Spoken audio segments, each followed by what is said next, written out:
8 days between competitions, a little bit unusual mid-season. Can you just talk to us about what your week's been like and what your prep's going to be? Yeah, a little bit of a reset. It came at a really good time for us because they start back to school. So, it's odd that you have your bye week the same time as you have your big Monday. They got an unprecedented 2 days in a row off, which they really enjoyed. But it got a chance to get them started back in school on the right steps. We had the injury with IT, gave us a chance to address that, which we can talk about as we go. It probably came at a good time for us. It gives us a little bit of a catch your breath, and now let's get rolling with the rest of the SEC season and then hopefully a postseason to follow. It's a challenge. None of us really have ever been through one, so we don't know whether we're doing it right or wrong yet, but we'll find out. You just kind of talked about it a little bit, but could you give an update there on Gaulden's injury? Sure. It wasn't as bad as we'd feared. Anytime somebody goes down and doesn't return, you fear those worst three letters of a basketball player. But that's not what it is. She had some surgery, and we're expecting her back sooner than later. So just kind of knowing the history of Tennessee, do you think in some of the ladies' minds that this is one of those games that they've circled on the calendar? Well, if you follow the events, we're going to be going into Knoxville on We Back Pat night with them on the longest losing streak in the last 49 years. I'm anticipating we're going to get their absolute most focused, best effort you could have. So, hey, welcome to Knoxville. I think we played really well here last year, and we were in that game down to the last possession. I think some of the things that we weren't able to do last year, we're capable of doing this year. So, I don't think our group will be worried about the history of it. I know as coaches we're all going, okay, this has never happened. What's it going to be? I watched the game last night because Alabama and Tennessee are our next two opponents, so that was a good game for us to watch. But, I think our kids, this group in particular, more than any group I've ever coached, they worry more about themselves than they do what's going on. They really do. They want to know names and they want to know tendencies, but they don't get caught up in a lot of the what happened last year, what happened last week. They really don't. So hopefully they can put that behind us, and we as coaches can move on past it and hopefully not bring it to their attention too much. Yeah, you talk about that Alabama-Tennessee game. What was Alabama doing that was kind of able to throw Tennessee off and that maybe you guys can exploit in Knoxville? Well, Alabama was able to rebound with them. They've got great size at every position. Their point guard's 5'10", and she's the smallest player on the court.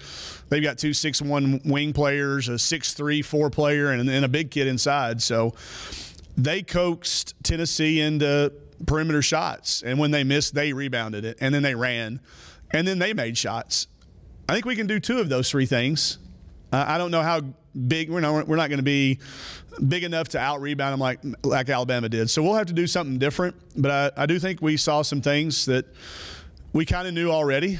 But Alabama certainly exploited them. Now, at the end of that, Alabama made shots.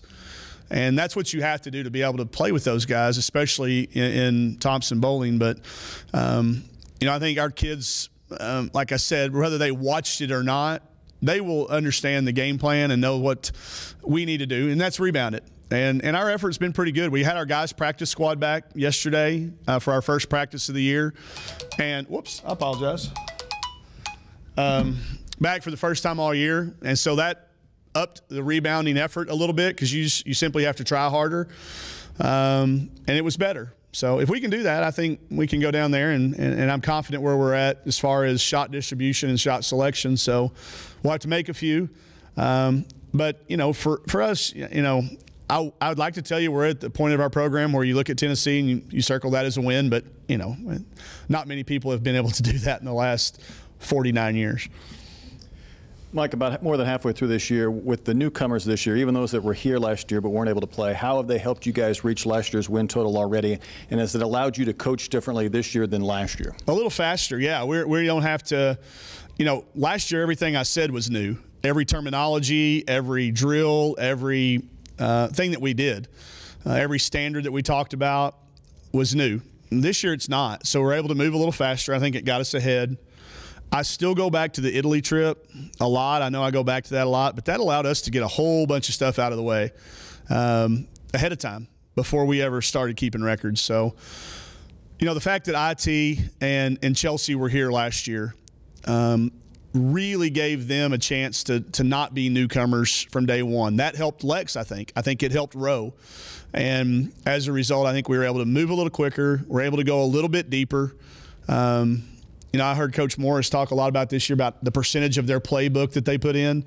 Some of that's similar to us, too. We still didn't have all of our attack in offensively and defensively.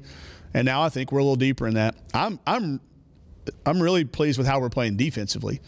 I think at times it's kept us in some games. We've been able to turn some people over at a higher rate than any team I've ever been a part of.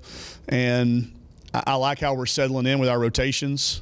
So we are certainly ahead. I think the win total reflects that. Our RPI is a lot higher than it was this time last year as well. So, I look at all that stuff that comes out, all that bracketology stuff, and, we're on the bubble or in the next 4 out, or it's going to be a crazy year.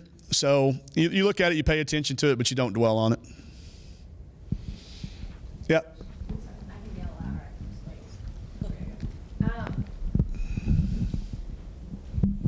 Just to kind of clarify, do you expect IT won't play tomorrow? No, she won't. Yeah, it's going to be a couple of weeks. Yeah, it's a couple of weeks. And then so how does that, again, put Mal back into that situation of what do you anticipate her role increasing to, or what's the strategy there? Well, if y'all hadn't noticed, Mal doesn't like it when I take her out. Okay? It doesn't take a body language expert or a seasoned veteran to realize when I take Mal out, she and I aren't on too good of terms. But I've felt like all year long, Mal at 35 minutes was better than a Mal last year at 40 minutes. I still believe that.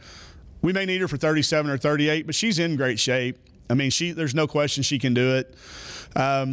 We'll slide Mason over there. She's always one of our steadiest decision makers for 3 or 4 minutes here and there. That may mean, Chelsea brings the ball up the floor a few times and Mal's just off the ball, even though she's in the game. The only conversations we've had with Mal on what that changes is she can't get that one kind of silly foul that she's been getting this year because she knows she can play with a little bit more aggressive. She can go for a steal out on the floor. She's become a shot blocker now, too, if y'all haven't noticed. She's been putting that – she's tried to block some shots, which she can't do anymore.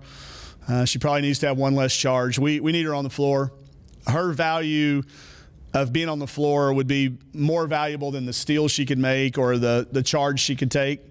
So maybe a mindset change. I don't know. Physically, there's nothing. She can play it all. And it may change our rotations just slightly.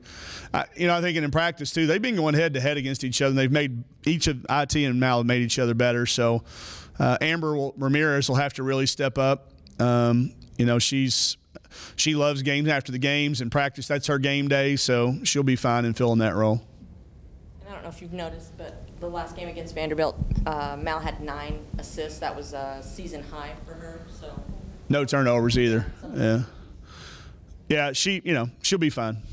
Believe me, she will be fine.